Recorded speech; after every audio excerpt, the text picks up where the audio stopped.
Pertempuran Ambarawa atau Palagan Ambarawa adalah pertempuran besar pasca kemerdekaan Indonesia. Pertempuran Ambarawa adalah konflik yang terjadi antara Tentara Keamanan Rakyat (TKR) dengan pasukan Belanda dan Inggris atau Sekutu di Ambarawa, Jawa Tengah. Pada Oktober tahun 1945, tentara Sekutu mendarat di Semarang. Dipimpin Brigadir Jenderal Bethel. Tujuan mereka adalah mengurus tawanan perang dan tentara Jepang di Jawa Tengah.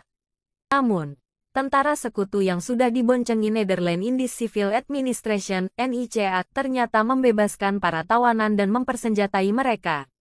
Hal tersebut membuat kemarahan Indonesia dan memicu terjadinya pertempuran Ambarawa. Palagan Ambarawa dikenal sebagai peristiwa perlawanan rakyat Indonesia dalam melawan Sekutu yang terjadi di antara tanggal 20 Oktober hingga tanggal 15 Desember tahun 1945 di Ambarawa. Sekutu datang ke Indonesia pada tanggal 20 Oktober tahun 1945 dengan alasan ingin mengurus tawanan perang. Kedatangan Sekutu ke Magelang dan Ambarawa dipimpin oleh Brigadir Bethel. Kedatangan itu disambut baik Gubernur Jawa Tengah Wongsonegoro. Namun sebenarnya, ada maksud lain yang disembunyikan Sekutu, yaitu ingin menguasai kembali Indonesia. Setelah 6 hari kedatangan Sekutu, tepatnya pada tanggal 26 Oktober tahun 1945, Sekutu serta NICA secara diam-diam mempersenjatai tentara tawanan perang dan tentara Belanda. Hal ini pun membuat Indonesia marah sehingga akhirnya memicu pertempuran. Pada tanggal 2 November tahun 1945 diadakan perundingan antara Soekarno dan Brigadir Bethel.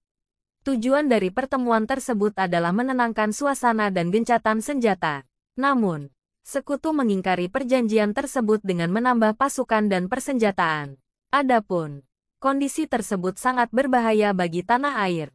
Sehingga, pada tanggal 21 November tahun 1945 Indonesia meminta bantuan TKR, Tentara Keamanan Rakyat dari Yogyakarta untuk melawan Sekutu. Pada tanggal 26 November tahun 1945 Kolonel Sudirman ditunjuk untuk memimpin pertempuran Ambarawa, menggantikan Letkol Isdiman yang telah gugur. Di bawah pimpinan Kolonel Sudirman, TKR berhasil mendesak dan mengurung pasukan Sekutu. Kolonel Sudirman menerapkan strategi gelar supit urang, yaitu taktik pengepungan sehingga akhirnya musuh benar-benar terkurung dan menyerah.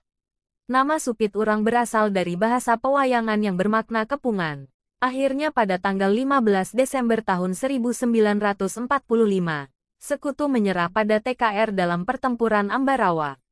Kemenangan pertempuran Ambarawa kini diabadikan dengan didirikannya Monumen Palagan Ambarawa dan diperingati setiap tahunnya sebagai Hari Jadi TNI Angkatan Darat atau Hari Juang Kartika. Ada dua tokoh utama dalam pertempuran Ambarawa, yaitu Letkol Isdiman dan Jenderal Sudirman. Berikut pemaparannya. Letnan Kolonel Isdiman adalah perwira Tentara Keamanan Rakyat (TKR) dan juga Komandan Resimen TKR Banyumas sekaligus perwira menengah dalam sistem kemiliteran Indonesia. Pahlawan nasional yang gugur dalam Palagan Ambarawa, Semarang, Jawa Tengah. Jenderal Sudirman menggantikan Letnan Kolonel Isdiman dalam pertempuran Ambarawa. Jenderal Sudirman dengan taktik supit urang dapat mengalahkan Sekutu dan memenangkan pertempuran Ambarawa.